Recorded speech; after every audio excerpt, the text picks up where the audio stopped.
Hello students, welcome back to the channel.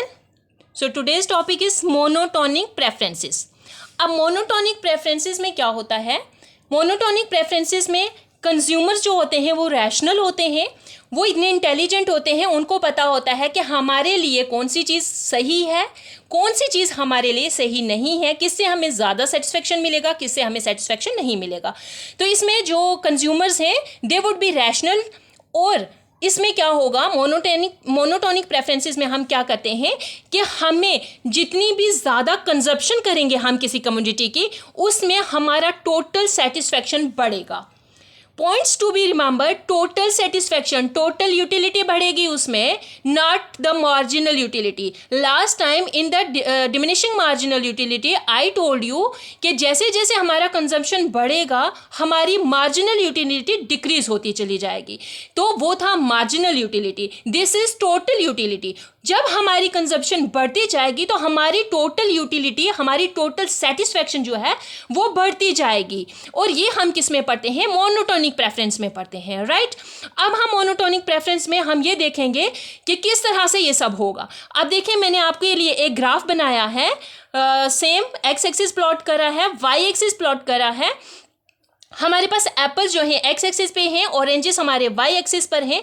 तो अब यहाँ से देख सकते हैं कि हम अगर 5 यूनिट्स ऑफ ऑरेंजेस की कंजप्शन करते हैं and 1 unit of apple we are consuming, तो हमारे पास जो है लेवल ऑफ सेटिस्फेक्शन ए पर होगा. अब उसी तरह से अगर हमारे पास y यूनिट्स ही रहेंगे ऑरेंजेस के, बट अगर हम एप्पल्स की कंजम्पशन बढ़ा देंगे, ऑरेंजेस की कंजम्पशन सेम रखेंगे, तो हमारे पास सेटिस्फेक्शन जो है वो हायर कर्व पे आ जाएगा. ठीक है ना, वो यहाँ पर आ जाएगा. 15 को आप बढ़ाएं, 15 ही कंजम्पशन हम रखेंगे, इसको एक्सटेंड कर देंगे. अब हमारे पास एप्पल्स की कंजम्पशन 2 यूनिट्स हो रही है, 1 यूनिट नहीं हो रही है. 1 यूनिट पे हमारे पास ए पॉइंट आ रहा था. अब हमारे पास ये टू की जब कंजम्पशन कर रहे हैं एप्पल्स की, तो हमारे पास पॉइंट आ रहा है वाई, मीन्स कि हमें सेटिस्फेक्शन जो है वो वाई पर मिल रही है. अब इसी तरह से अगर हम 15 यूनिट्स ही रखेंगे ऑरेंजेस के and we will take apples 3 units, तो हमारी जो सेटिस्फेक्शन लेवल है वो और बढ़ जाएगी, हमारी यूटिलिटी और बढ़ जाएगी. हमें कहाँ पर सेटिस्फेक्शन मिलेगी? कॉम्बिनेशन हमारा Z पे जाकर बनेगा और हमारी यूटिलिटी बढ़ती चली जाएगी. तो ये हो गया मोनोटोनिक प्रेफरेंसेस में हम पढ़ते हैं, राइट.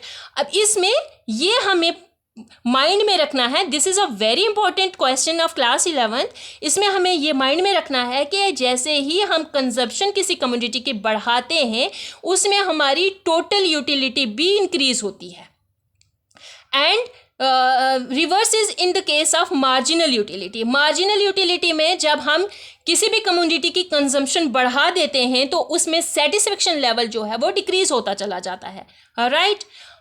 अब देखें, हाँ, इसका मतलब कि अगर हमारे पास जो कर्व है, इंडिफरेंस कर्व्स हैं, ये सारे इंडिफरेंस कर्व्स हमारे पास बन गए हैं, राइट. अब हमारे पास देखा जाए तो ये वाला इंडिफरेंस कर्व जो है, इससे ज़्यादा हमें इसमें सेटिस्फेक्शन मिल रही है, इससे भी ज़्यादा हमारी सेटिस्फेक्शन यहाँ पर मिल रही है, टोटल यूटिलिटी हमारी यहाँ पर ज़्यादा है. तो इसका मतलब जितना इंडिफरेंस कर्व हमारा बढ़ता चला जाएगा, ये इंडिफरेंस कर्व्स हैं. This is indifference curve 1, this is indifference curve 2 and this one is indifference curve 3. तो जब हमारे पास इंडिफरेंस कर्व हायर होगा तो हमें लेवल ऑफ सेटिस्फेक्शन भी हमारा हायर ही होगा, राइट. अब दूसरी हमारा ये एक प्रॉपर्टी होती है, मैं आपको इंडिफरेंस कर्व्स की प्रॉपर्टी अलग से भी पढ़ाऊंगी, बट मीनवाइल आप ये देखते चलें कि जब मैं ये पढ़ा ही रही हूँ तो आप ये देखें कि ये जो लाइन्स हैं, इंडिफरेंस कर्व की लाइन्स हैं, they will never intersect each other. अब ये पैरेलल में चलती जाएंगी, ये कभी भी आपस में इंटरसेक्ट नहीं होंगी. क्यों नहीं होंगी? इंटरसेक्शन के लिए हमारे पास 2 लाइन्स पे सेम टाइप के कॉम्बिनेशंस आने चाहिए. 2 लाइन्स पे सेम टाइप के कॉम्बिनेशंस आने चाहिए. सपोज अगर यहाँ पर ये कॉम्बिनेशन है तो दूसरी लाइन भी यहाँ से होकर गुजरनी चाहिए, उसका कॉम्बिनेशन भी सेम होना चाहिए. तो वो कैसे पॉसिबल है? वो पॉसिबल नहीं है, क्योंकि यहाँ पर सेटिस्फेक्शन लेवल डिफरेंट है. ये वाला इसके साथ कभी कंबाइन हो ही नहीं सकता. यहाँ पर सेटिस्फेक्शन लेवल डिफरेंट है, इस पर सेटिस्फेक्शन लेवल डिफरेंट है और इस पे सेटिस्फेक्शन लेवल डिफरेंट है. So in nutshell, indifference curve will never intersect each other. Okay. Now properties of indifference curve पढ़ने से पहले मैं आपको इंडिफरेंस मैप के बारे में बता देती हूँ. Indifference map is nothing but it is a set of indifference curves. आप इसको ये भी बोल सकते हैं it is a family of indifference curves, जहाँ पर बहुत सारे इंडिफरेंस कर्व्स को हम मेंशन करते हैं. They will be called as indifference map. तो इंडिफरेंस मैप वो एक मैप होता है जिसमें हम बहुत सारे इंडिफरेंस कर्व को मेंशन करके बताते हैं. राइट, जैसे मैंने आपको बताया इंडिफरेंस कर्व के बारे में. तो यहाँ पर इंडिफरेंस कर्व को अगर हम ले लेते हैं तो यहाँ पर मैंने एक से ज़्यादा इंडिफरेंस कर्व को ड्रॉ करके आपको बता दिया है.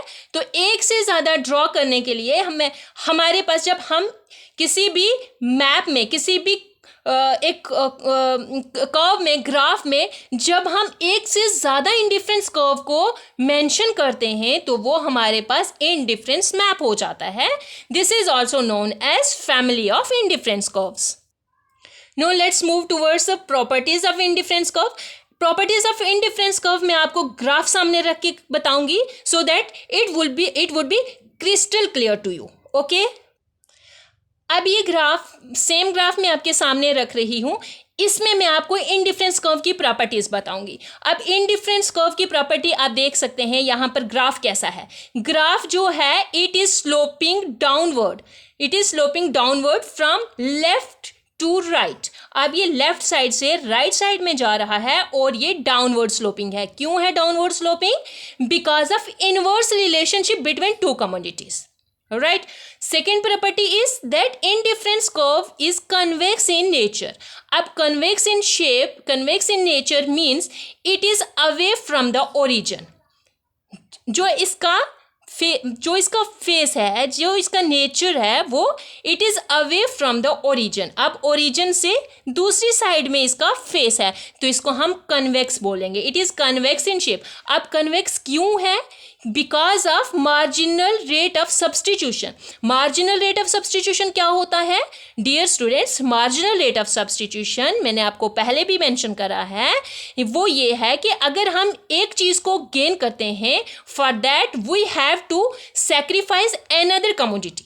ठीक है ना. जैसे यहाँ पर हम एप्पल्स को गेन कर रहे हैं, एप्पल्स के यूनिट्स को गेन कर रहे हैं तो हम ऑरेंजेस के यूनिट्स को सैक्रिफाइस कर रहे हैं. This is all because of marginal rate of substitution. And the third property is that higher the indifference curve, so higher will be the level of satisfaction. Okay.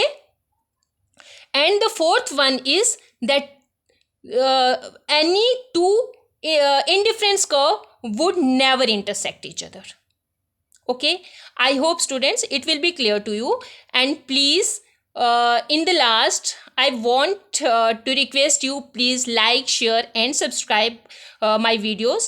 और अगर किसी में भी आपको कोई डाउट रहता है do comment me in the comment section.